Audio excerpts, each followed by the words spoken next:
Welcome everyone to CABA's quarterly IBC webinar meeting. My name is Marta Kliptowska and I am the Manager of Programs and Communications at CABA.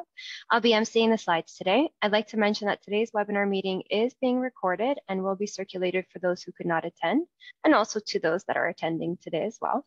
With that, I'll pass it on to Greg, who will go over the agenda for today. Thanks, Marta. Yeah, I don't have a whole lot of work to do in this particular webinar, but I'm going over the agenda.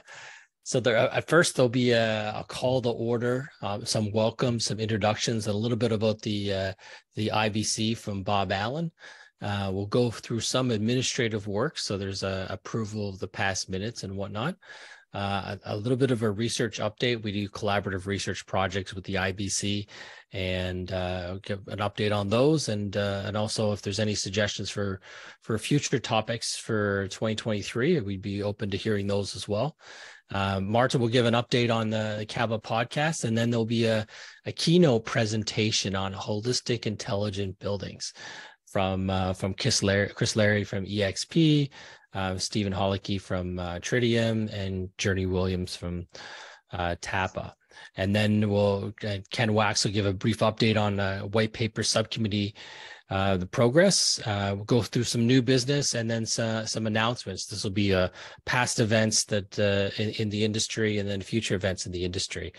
We won't be doing a roll call because I think we had something close to 140 registered for this particular webinar. So we're just going to be recording the session, and the recording will be available on the website at caba.org/IBC.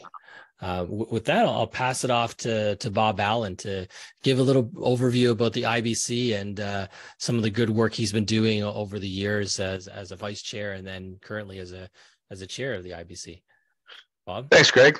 I appreciate the intro and the handoff. Bob Allen here, chair of the IBC. I've been involved, got to be close to 10 years now with the IBC, first as a vice chair and now as the chair. I'm really happy to see the things that we've done as a group in the intelligent building industry, especially on the educational side, just bringing topics to the forefront, giving our members the opportunity to ask questions about existing technologies, emerging technologies, and of course the research work that's done by the council as well as the white papers really shows off the expertise that we have here within the council itself and within CABA at large. Certainly, the success of the council is in large part to the work that Greg and Marta do, as well as the vice chairs, Harsha Chandrasekhara with Honeywell, Bob Lane with RH Lane and Associates, and Chris Larry with EXP US Services. So can't do it without all of those folks. And we're constantly looking for different topics to help strengthen the intelligent building market, especially within the building automation side and the intelligence of bringing all that automation together. And we've been doing it since about 2001. And we're also always looking for new ideas for research and so on for our landmark research projects. So with that, I'd like to note that our past minutes from our last meeting are on caba.org/IBC.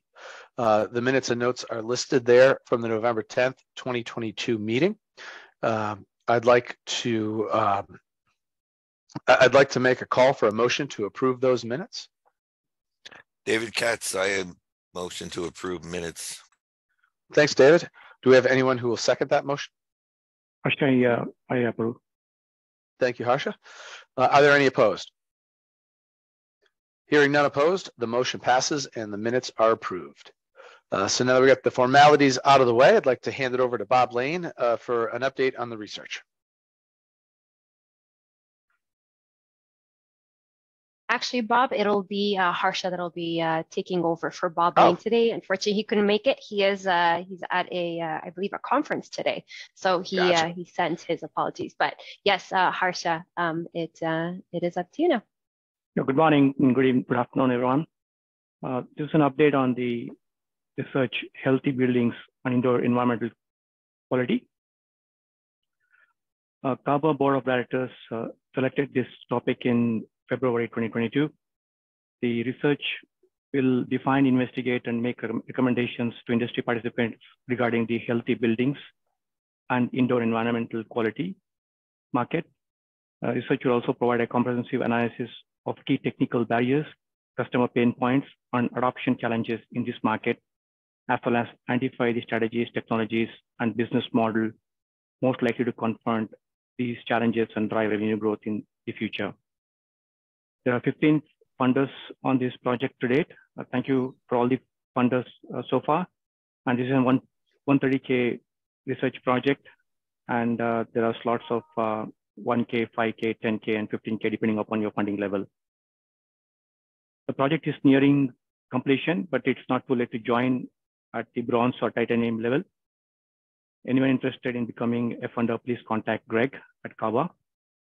And with this update, I'll hand over to Greg for the next update. Thank you.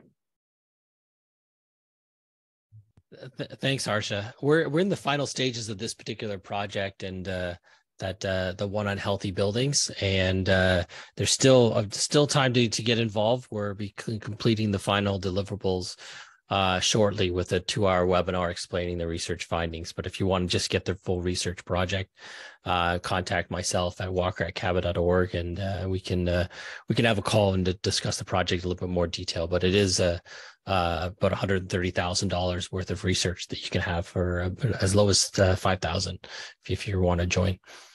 If you go to the next slide, Marta.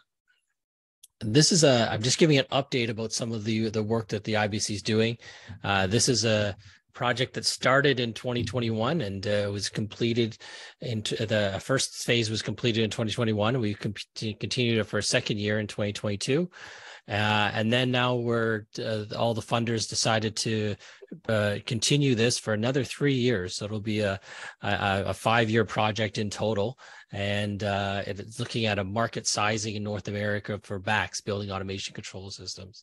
So in this project, this is a little bit more of a unique project for CABA in that all the funders are invited to join, and then they share their data, and then we anonymize it, and when we present it to them so they can get a accurate representation of their market share, looking at some segments like software, energy, BMS software, some hardware in the BMS spaces, and controls, room controllers, building controls, things like that, and with the eventual goal to expand it out into field devices as well.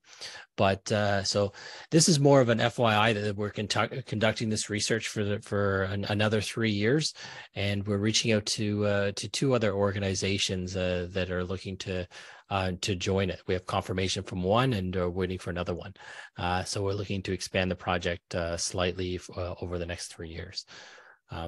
So with that, I'll pass it off to. Oh, I guess I get another slide here. We pulled an audible, I guess, this morning. I decided to do a call for new board members. So our board we have these 20 organizations on our board right now. Just this morning, we had the Cochrane Supply joined with Scott Cochrane as the representative. And Stephen it was just announced as the representative from Honeywell, who you'll be hearing about at the keynote presentation later on today. But if there's any organization that wants to join our board, please contact myself or send a note in the chat box, and I'll reach out, and I'll go over some of the responsibilities and some of what's involved in being on the board. So we're looking to increase our board from 20 to 25 in this year. So there's about 5 spots left. If anyone's interested in joining, let me know. Great. Marta? Thanks, Greg. All right, thank you. Thanks, Greg. Thanks, Bob. So earlier last year, CABA started a podcast series on intelligent buildings and connected homes. What was meant to be quarterly release on Spotify and Apple Podcasts is now a monthly release. And with that, I just want to thank everyone, our members and our non-members, who are reaching out in support of this and assisting with these recordings. Our most recent recording that was actually just released on February 1st is a multi-series episode, and it's titled "Post-Pandemic Building Issues, Cybersecurity, and Intelligent Amenities." Our first recording was a general overview, and we will be releasing our part 2 tomorrow, actually, on March 1st. I believe we have a few more to go, so you'll see those coming up over the next few months. And we're always looking for guests and hosts. So if this is something that anyone here on the call today is interested in, please reach out to me. You can reach me on the chat if you'd like, and I can always set up a quick call to discuss how the entire process works. And so I guess with that, I will pass it on to Chris Larry to introduce our keynote, our presentation today. Okay, thank you, Marta. So I wanted to thank, we want to thank CABA and its members for giving us this time to talk to you. We're very passionate about this subject, and we have a great group of people here today to explain our approach. The CABA Intelligent Building Council has discussed smart buildings for many years and has been a driver in the industry for building intelligence. Today, we are going to explain our holistic approach to taking building intelligence to the next level.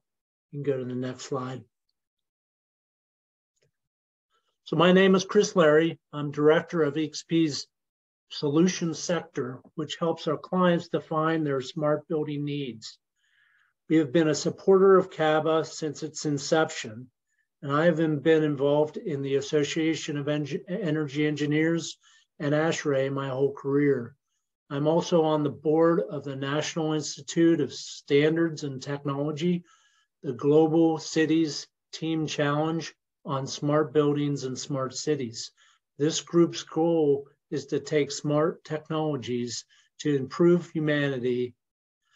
During this discussion, I will overview the planning and design of holistic buildings. Next slide. So today we are honored to have Stephen Hollicky, who is the Director of Product Management at Tridium and who is responsible for overall strategy, product planning, marketing, and financials for all products built on the Niagara framework. He works closely with customers, energy engineering teams, and business stakeholders to define, manage, and deliver a product roadmap and vision which impacts over 1 million instances worldwide. Tridium has been on the forefront of building systems integration and conductivity since the buildings first began to be intelligent. Stephen has many years of experience in design and construction and also manufacturing of smart building systems. He will outline the proper application of products and how products should be applied for a holistic approach to intelligent buildings. Next slide. As an added surprise, we have Journey Williams, Vice President of Project Feasibility and Technology Support for Tapa. Journey's experience with applications of building intelligence systems is well known in the industry. Journey will discuss how our holistic approach can be applied. Next slide.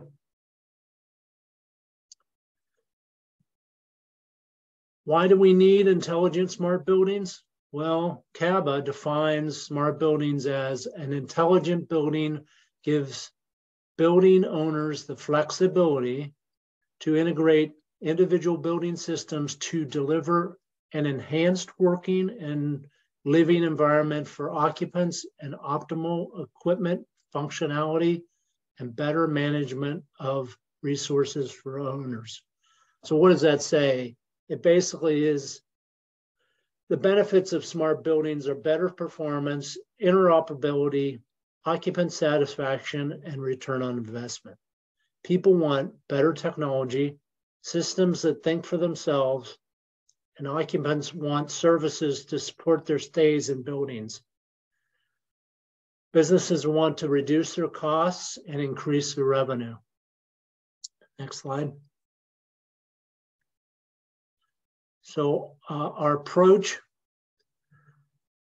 our holistic approach is a smart building creation approached from multiple directions in the building's evolution. Smart buildings need to be well thought out, and this starts with an idea and a vision, and that all parties, the owners, the design team, the contractors, must be well educated on these systems and how they work. Before the design, this group needs to brainstorm ideas. We see a lot of shortcutting in the industry. Contractors pushing their ideas, vendors overselling their product benefits, designers not leading the development. Smart building development needs to be an evolution from an idea to understanding, to education, to planning, including budget development and management, integration and commissioning. Then it needs to begin training the operations team and expanding those applications to meet the changing building needs. Using the CSI Division 25 specification and setting up a contract separation is key to a smart building. Next slide. The foundation of an intelligent building is its communication infrastructure. How will the systems intercommunicate and interface? Security of this system needs to be addressed early in the design. Using open systems is more than an open protocol like BACnet. The products, their installation, their service delivery must also be open. You don't want to be locked into a system ever. 50% of a smart building will be developed after construction. I'll repeat that. 50% of a smart building will be developed after construction. This is kind of mind-blowing. Defining the key performance indicators, KPI, early will help you outline your vision. Regular meetings early in the design include all the team members. You almost want the team to feel that some items are being repeated over and over. Over-communicate during these meetings. We have had clients say, oh, I get that now, late in the design process. Sometimes it takes time to understand these complex details. A tenant master specification is a must for all core and shell intelligent buildings. All smart building projects must be commissioned, and they must have an ongoing commissioning plan. Next slide. So data, the building system data and how the systems are interconnected are very important. But where and how the data will be stored is something that should be decided early on. Data analytics will be critical to meet the KPI, and how that is applied needs to be defined well. Is it going to be put on the edge or at the server? Those are important considerations. You also need to discuss what data is needed and what is clutter. Think down the road of what might be important in the future. Don't just bring in every point. Next slide. Look at the design before it is developed. What are the systems to be connected? How will the building team and management interact with the building? KPIs and ROIs should be defined. Understand that the future building and its key KPIs will most likely change. The design needs to evolve and be flexible. Look to connect to an occupant or the visitor, because that's really where the money is. You got to follow the ROI. And now Stephen will discuss how open products and devices can enhance these ideas. Stephen? Hey, Chris, thank you so much. It's a great intro. It's great to be here with everybody. Yeah, I think that was a perfect cue for my segment of the presentation, because I'm here just to talk about products that can otherwise provide you the foundation, the functionality needed to stand up an intelligent building. And the Niagara framework has been the world's leading open integration platform behind many of the most successful building management systems that are part and parcel of a smart building.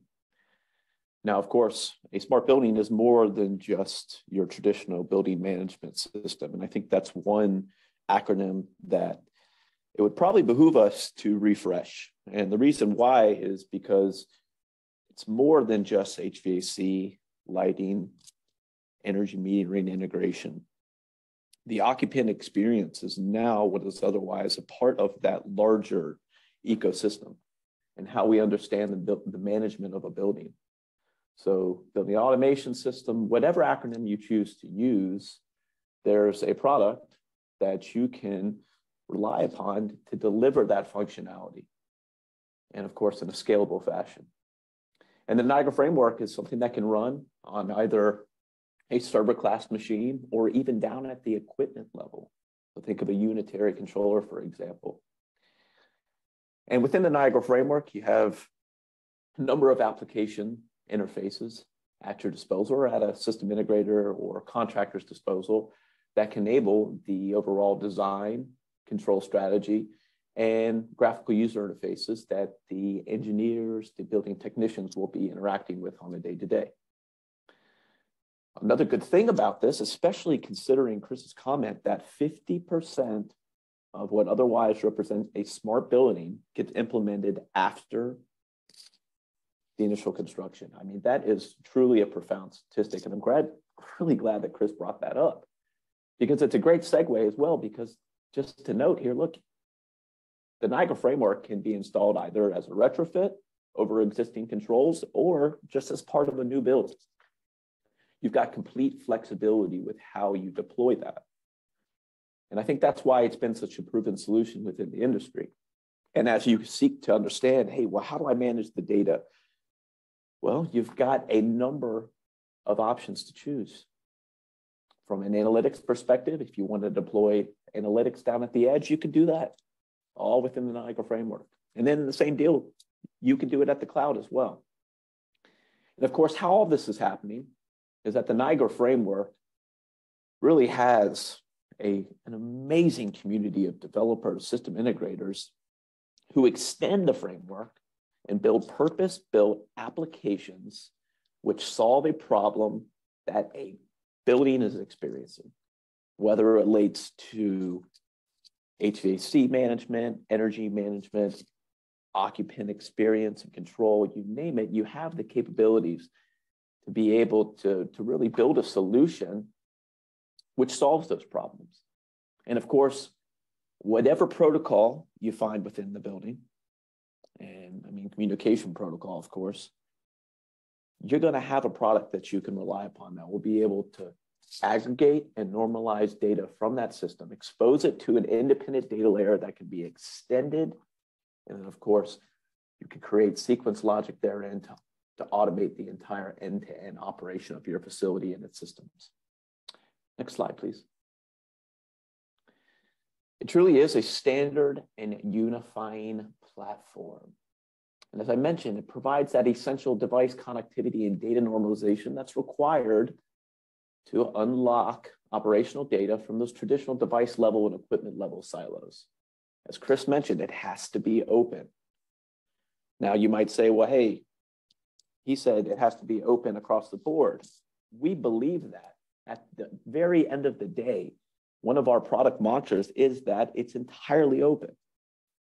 Now, the reason why that's important is because let's say that you have a tenant that seeks to occupy an entire floor. And now as part of their fit out, they want to have a showcase of technology that delights their tenants or their occupants, as well as any visitor that comes into the space. Now, as an MSI or as a building owner, you just might start to shake your head, just you have no idea what they're going to ask. And that's why a product like the Niagara Framework is so purpose-built for that use case. Because as the building matures, as the building fit outs expand, as they incorporate technologies that probably you weren't anticipating when the design was created, when the building was constructed, you have a platform, you have a framework that can provide you the functionality to be able to integrate with these new systems. And then, of course, be able to normalize data from them and then extend it to an independent data layer by which you can ensure that your autonomy of your building is in place. And that's what Niagara's been doing for decades. It's been helping institutions, whether they be federal, state, even down to the county level. It helps them with addressing energy savings, resource planning, usage and threat management, all through one secure platform. And we've seen it, of course, standardized by the US State Department, DOD, and a number of other enterprise-level customers, such as Amazon, Google, Wawa, Kohl's, Bank of America, just to name a few. Next slide, please. And what does open really mean? I think Chris touched on that, and I want to hammer in on this one, because it's more than just providing the flexibility to be able to integrate with whatever building system is in place. It's also required that you have a set of tools, public APIs, that can be extended by a developer community so that when a nuance arrives, let's say there's a particular use case that just is unique to the tenant or to the building owner. Do you have a platform that you can use to incorporate that use case? Well, for some vendors, perhaps not. But that's what the framework was really designed to support. We've got hundreds of device drivers out there, database connections with really whatever endpoint you choose to use. And then, of course, if you have open protocols within your facility, which, of course, I believe many engineers, such as Chris Larry, are specifying left and right. Of course, BACnet being one, I think that's received the most attention and acclaim over the past few years. But of course, you have your legacy ones in place, Modbus, LawnWorks. Of course, OPC is getting a significant amount of adoption these days, and MQTT as well. But if you've got things operating over QNX, or excuse me, KNX, you've got OBX, DALI, you've got a product that you can use to integrate and normalize devices speaking over that protocol. And then open availability. It's important, as Chris mentioned, that you don't get locked into a vendor. And that's really the power of the Niagara Framework. There are a number of OEMs within our larger domain that take the Niagara Framework, they rebrand it, they extend it with purpose-built applications that solve problems that are unique to either their products or to their channel. And of course, you see that through the rebranding of Honeywell, Distech, Schneider, Johnson Controls, Siemens, KMC, Linkspring, LG, just to name a few, that all take the Niagara Framework, they rebrand it, and they create a unique package that is available to their channel. And so if you prefer a certain brand, you preserve a different flavor, you've got the option, you have the flexibility to choose that. You're not going to be locked into a vendor. And then in addition to that, you have access to thousands of partners and community members within our larger ecosystem that can support you with your building automation needs. And then, of course, if you are going to be connecting at scale, you're going to be normalizing all this data, it needs to be open and secure. And that is the mantra of the Niagara Framework, secure by default. So, of course, we're FIPS 142 compliant. And then insofar as staying up to date with the latest standards from NIST, ICS, that's something that is always featured within the Niagara Framework. Next slide, please. It's truly delivering what you want in the data integration platform. Fast provisioning, time saving, cyber defense, the impactful UI, connectivity options.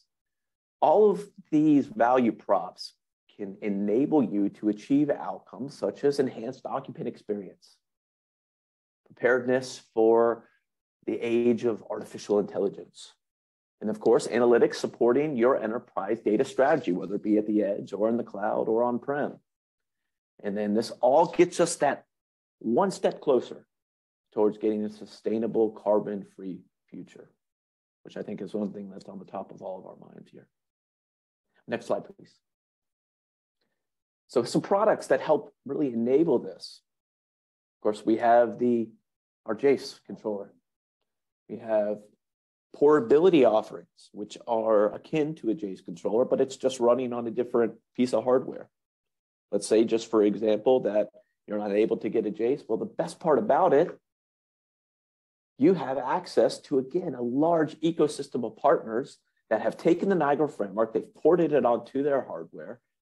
And of course, it's been purpose-built to support certain use cases that perhaps might not really be supported through the Jace. It's going to allow you to have that seamless interaction across multiple platforms since it's running the Niagara framework. Now, of course, these supervisory controllers / gateways can also be used as a unitary controller, for example.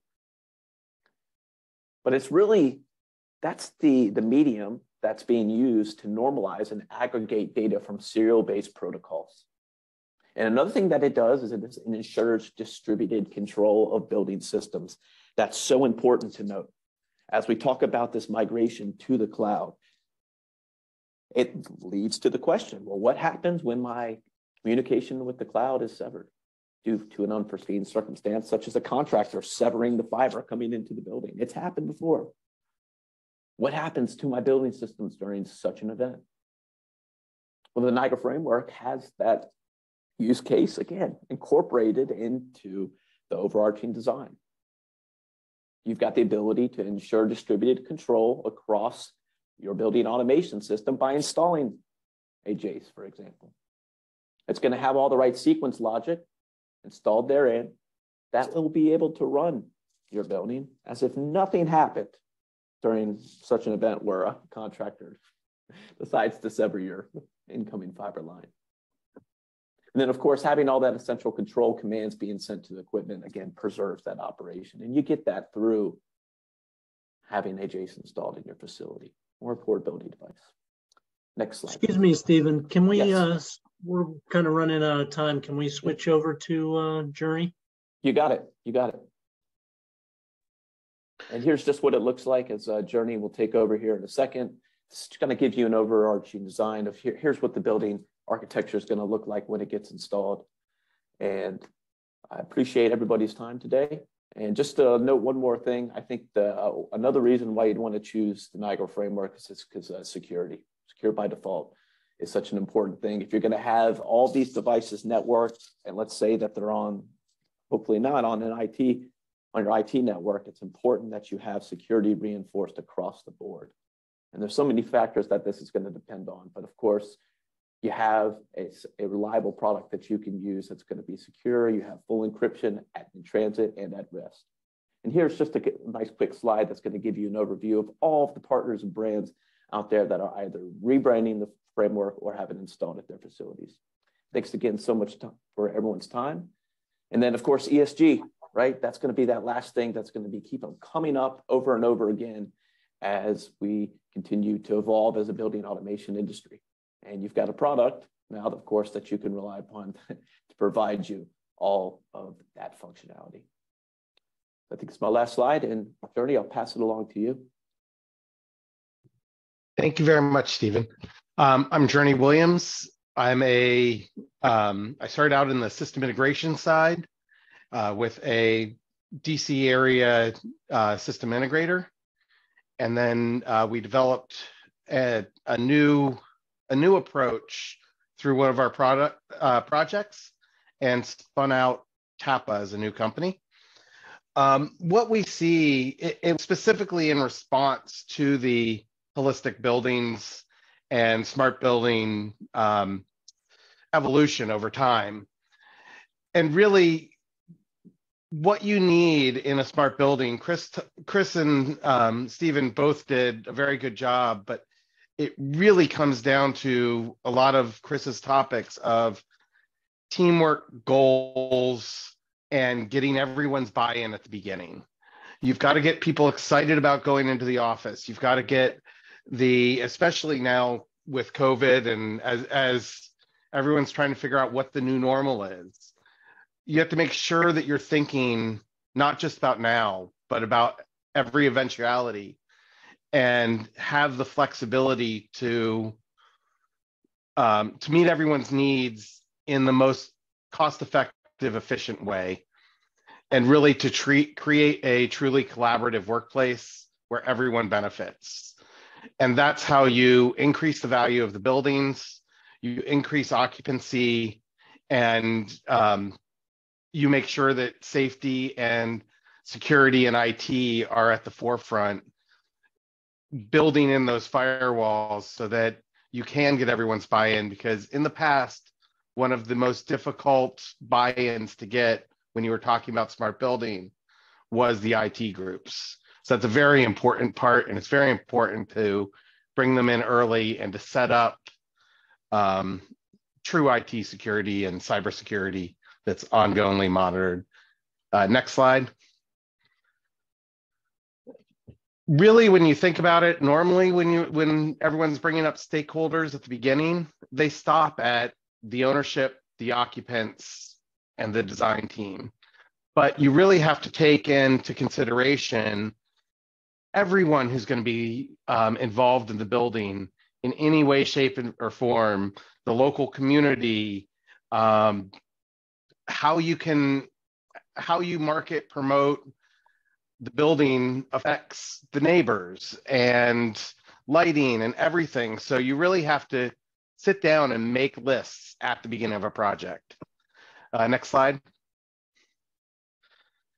In the past, we looked at each different area as a separate silo. So we'd have occupancy sensing over here, and we'd have wayfinding.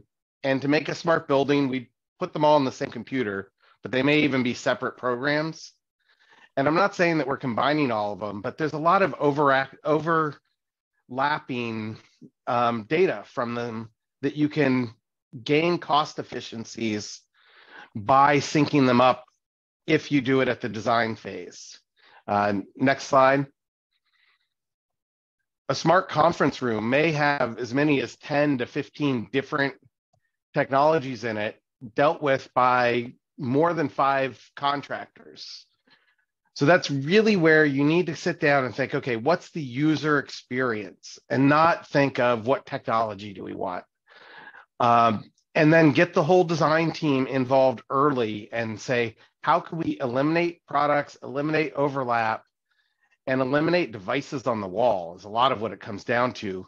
I find that that's one of the best side effects of the holistic smart building is to be able to go back to architecturally pleasing blank walls, because you're now have other access points and you don't need to put a light switch next to a thermostat, next to a conference room control, next to a blind control. You can put them all on a cell phone app and just have blank walls with a button sensor that's been painted over. Next slide. This is an example of somewhere where we started out with producing, we launched our company as a tenant experience app right in March of 2020 at the beginning of COVID. And so we had to quickly transition since no one was in the buildings at the time. And so we started with indoor air quality. We put up monitors where we're monitoring all of the common areas in the building and then advertising what the indoor air quality is in the space out to the tenants.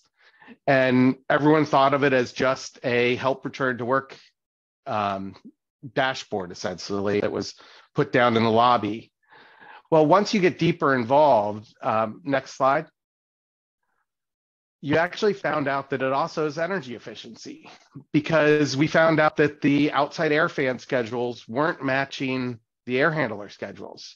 So they were bringing in hot, humid air in the middle of summer because the building flush schedules weren't in sync. And so we were able to pay for the entire project in a short amount of time simply by interconnecting the systems and seeing these different effects that it has. Next slide. really what you have to look at, this is very similar to some of the Tridium slides, and everything is really about how do you bring everything in, how do you mesh the data together and make sure that every system has access to every data. And how do you make it simple, easy to use, and cost efficient? So you take things like Tridium, you take things like Tapa's can be used in a number of different ways, where it's either just a middleware to feed your other tenant experience apps, or it takes and passes information between Tridium and other systems, or within Tridium itself and brings out just the important features from each system, but does it in a secure tenant facing way. Next slide. This is an example of a project that actually all of the panelists have worked on together back in previous days. That's really still one of the best examples of what bringing all of these technologies together means. So Chris was on the design team of this project and really was open and allowed all of the different technologies to come together, get them onto one system, designed a very, very efficient system. And we got to the end of the project, and it's allowed it to continue growing. And throughout COVID, they've actually been leasing more space in the building and got almost a full occupancy now. Whereas at the beginning of the project, I think there was only 60% occupancy back in 2016, because when MetLife bought the building, the anchor tenant was going out. But really, one of the important points that this shows is how you need to think about and plan, and that whole 50% comes later.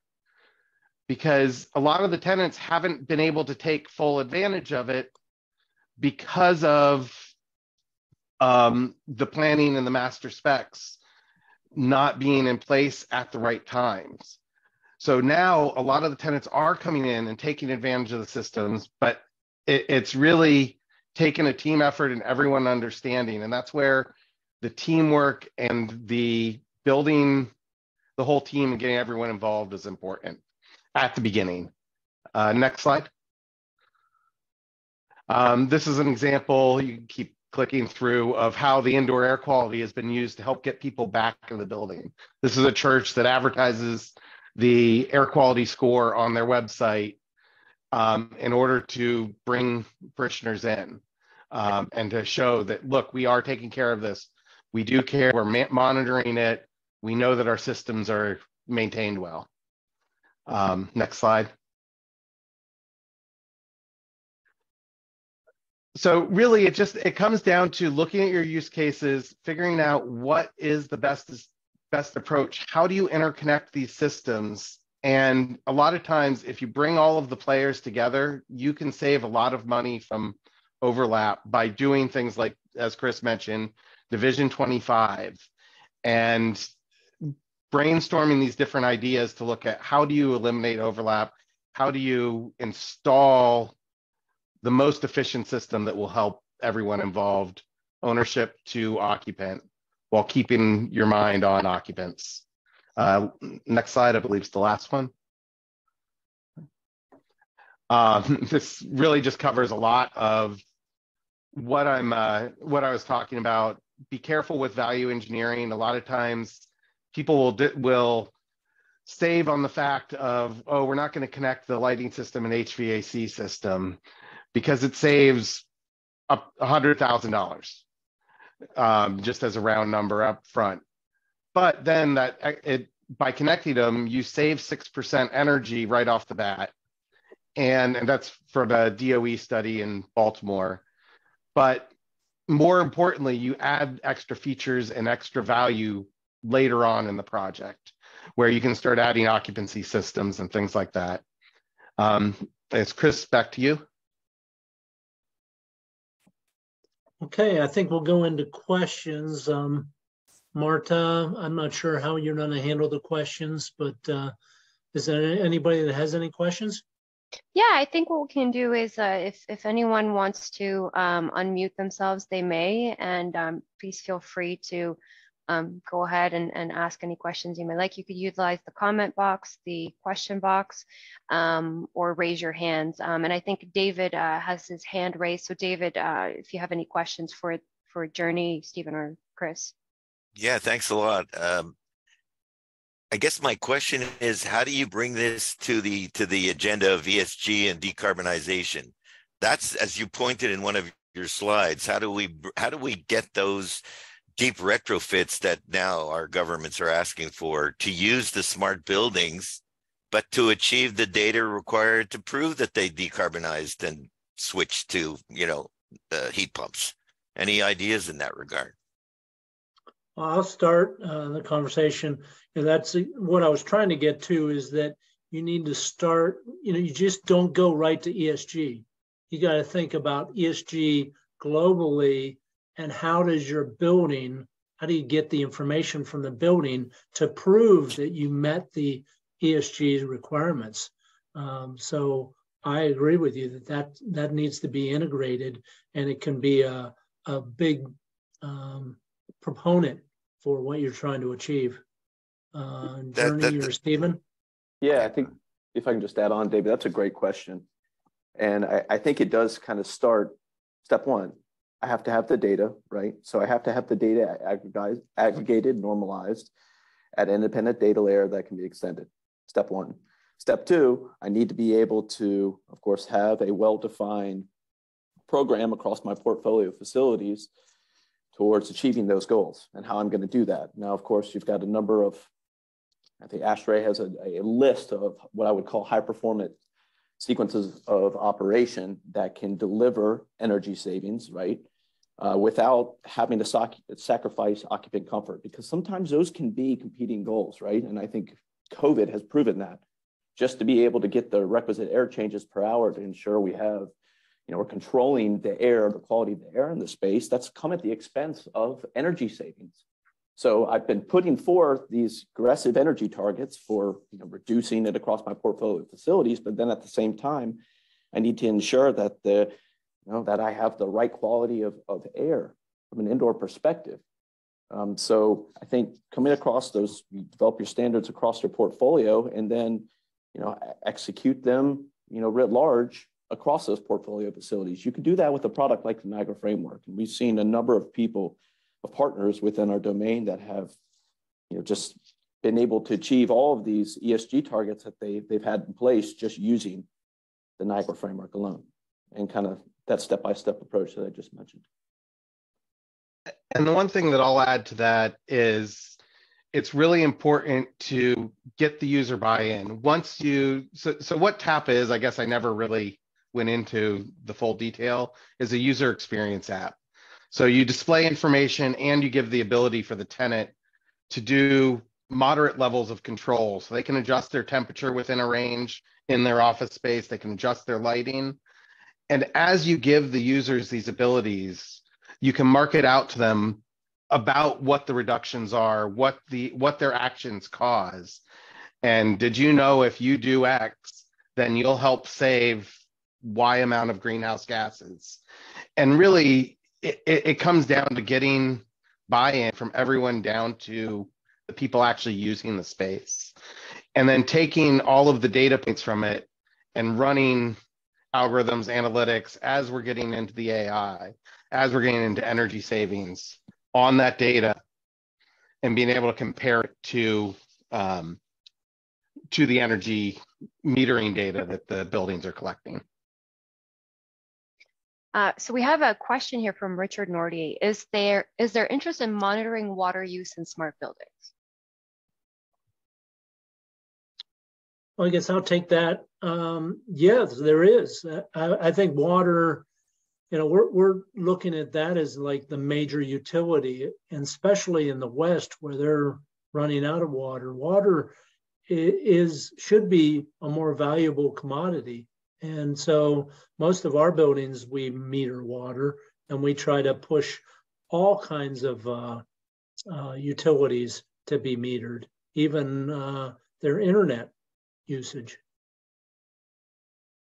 I had a recent project where they paid for a good percentage of a building automation system upgrade at a hotel. They actually put in full room controls and were able to save a lot of energy with it. But one of the main ways they funded it was actually through water use reduction by putting a filtration and recirculation control for their laundry facilities so that they weren't running hot water down the drain for every load of laundry.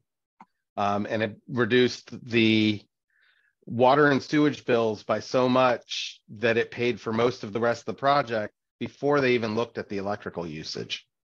So it really can have an impact on a project. And we have a question here from Hassan Harris. I hope I didn't pronounce that wrong, Hassan.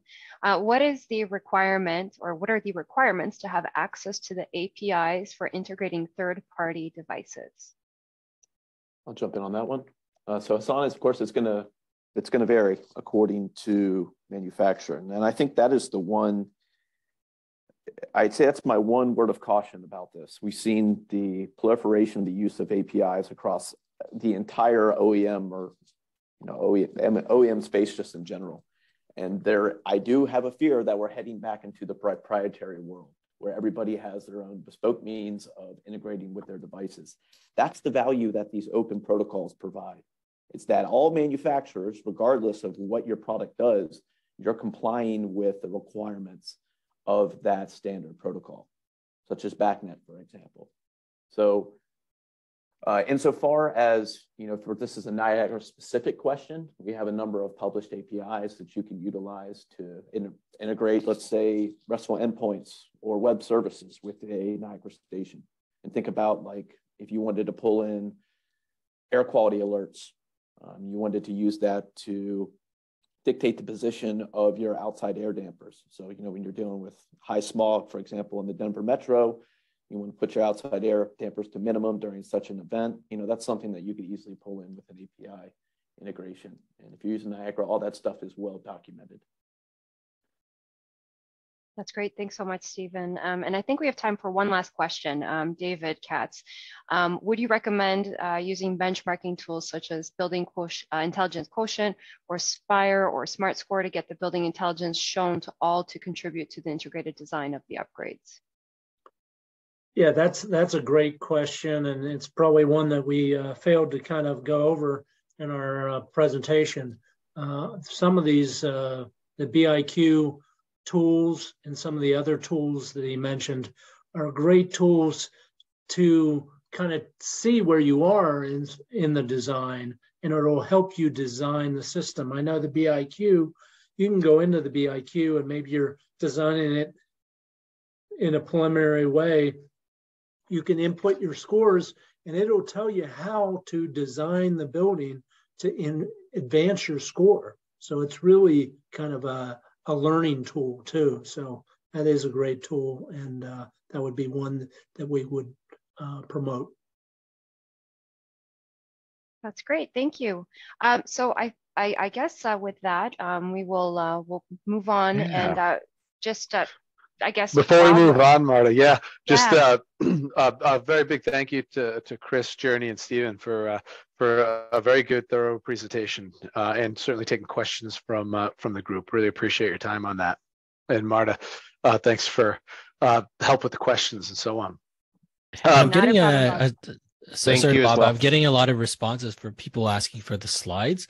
So the slides are posted at the CABA website at caba.org/IBC, but we'll be sending them out along with the minutes, or at least a link with the slides and the minutes to everyone who registered. Thanks. Awesome. Thank you. Cool. All right. Next up, Ken Wax with our white paper subcommittee update. Thank you very much. The Intelligent Buildings Council has produced original white papers. We have quite a library at caba.org/whitepapers, and we're issuing a call now to authors and prospective authors who'd like to contribute. We're looking for a paper that would appeal to the audience, just as you heard the presentation, that just wrapped. We have, by the way, we had about 100 people listening. So we clearly have a group who is interested in the intelligent building, but I would ask that any white papers be of a general nature that it could appeal to our CABA audience. I also will mention that we have a library of papers produced elsewhere where we look for trade press articles and even technical papers, and we vet them to make sure that they are appropriate for CABA. We have a CABA Publications Review Committee that I chair, where we review papers before we put them in the library. The recent additions to the library are limited for accessibility by CABA members. Papers older than a few years are available to the public. We have literally thousands of papers in our library that are geared towards the intelligent building, and a similar group of papers geared towards the connected home. So we have services that CABA offers, papers produced outside the organization and papers produced inside. So if you're interested in creating a paper, we will help you by putting together a review committee that you can call upon, sort of like an advisory council, as you develop the white paper, and then it'll be made available at caba.org/whitepaper. So please contact Marta or me. You can reach me through my website, kenwacks.com, KENWACKS.com, for any questions about either the original papers or the reviewed papers. Thank you. Thanks, Ken. Appreciate that. And again, any questions, you can reach out to Greg or to Ken directly. Feel free to do that. Now moving on to new business. Is there anyone in the council who has any new business that they'd like to discuss? If you do, feel free to unmute. Well, I just put in the chat, this is David, I just put in the chat because our government and the IRA, we were in Atlanta, so we know both governments have deep money to do deep retrofits. This is going to require changing the BAS and looking at, heat pumps and improving the building envelope, which is necessary, which I just made a presentation to on as well, which could be a subject of a white paper, Ken. So I'm just... there's funds both in Canada and the US for deep retrofits, which literally means lowering the GHGs by greater than 50%. So there's funding for capacity building in Canada. There's programs in the Smart Buildings Consortium that Monday Live has. And it's about getting to not just change a boiler or a chiller a little better, but to do deep retrofits. And I think we should I'm looking for building a team for that, and I think we could bring that to the CABA membership later as a presentation. Great, thanks, David. Sounds like something that we have a little more discussion offline to figure out a strategy for that. Thank you. So, and along the lines of new business, and I think David hit on this a little bit, new keynote speaker ideas, new white paper ideas, new projects, new agenda items. This is now the time that if anyone else has any ideas, is a good time to bring that to the forefront.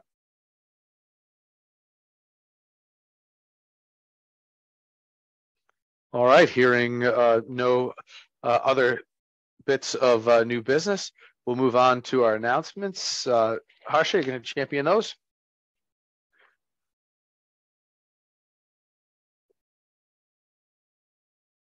Harsha, you still with us? Yes. Sorry, I was on mute.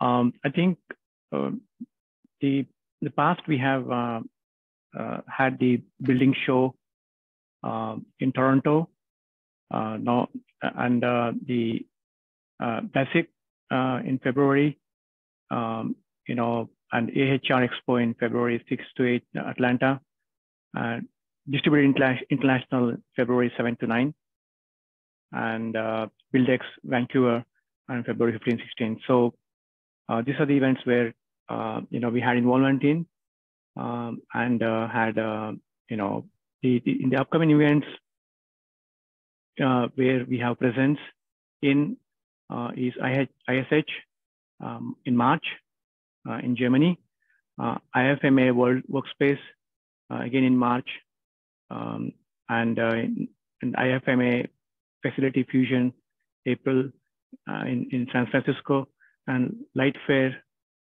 May 21st to 25th, and Realcomm in June, and in going forward later towards the year, Shanghai International Building Technology in August, and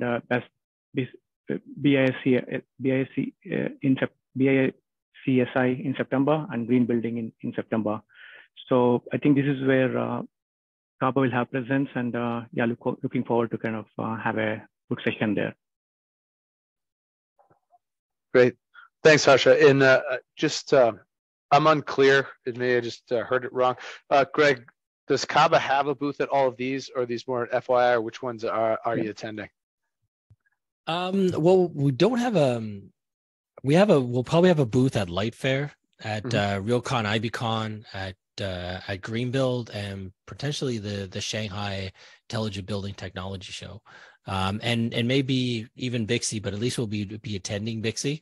But IFMA we may not be able to get to this year, and ISH in Germany. I guess it's a little costly and a little bit too short notice for us at this point. So I'm going to put you on the spot here for a sec, if you don't mind.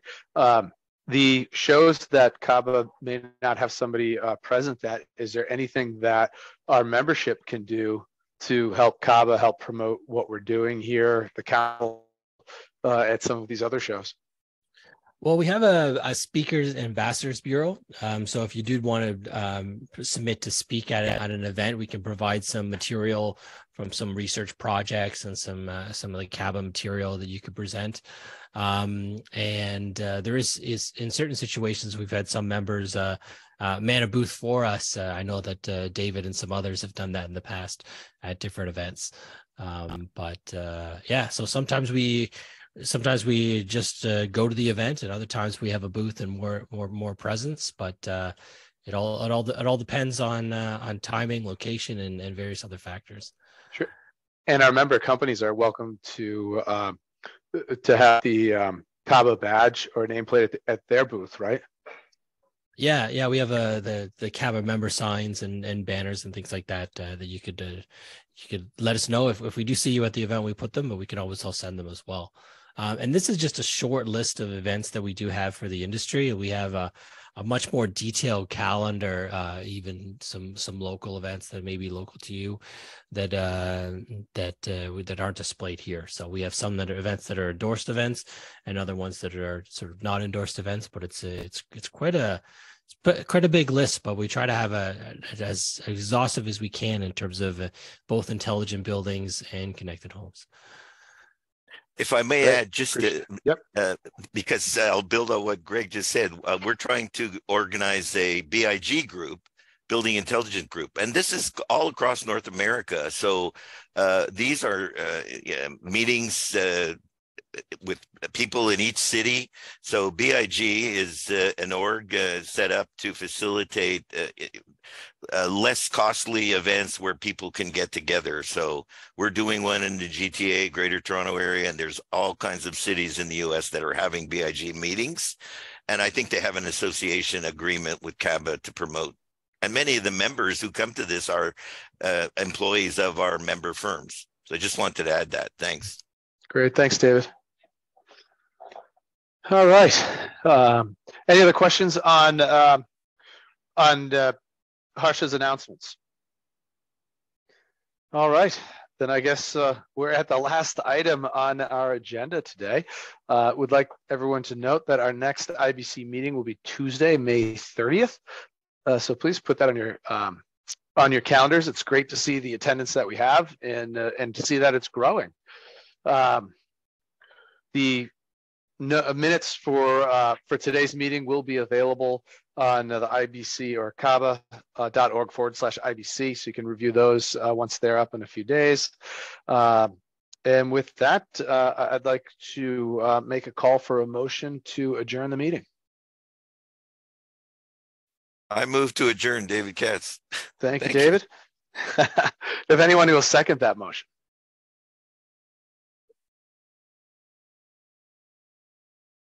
I'll second, Chris Larry. Thanks, Chris. I thought we were going to be here all day. Are there any opposed? All right, hearing none opposed, the motion passes, and this meeting is adjourned. Thank you very much to everyone who helped organize it, and everyone with your questions, and for everyone who attended.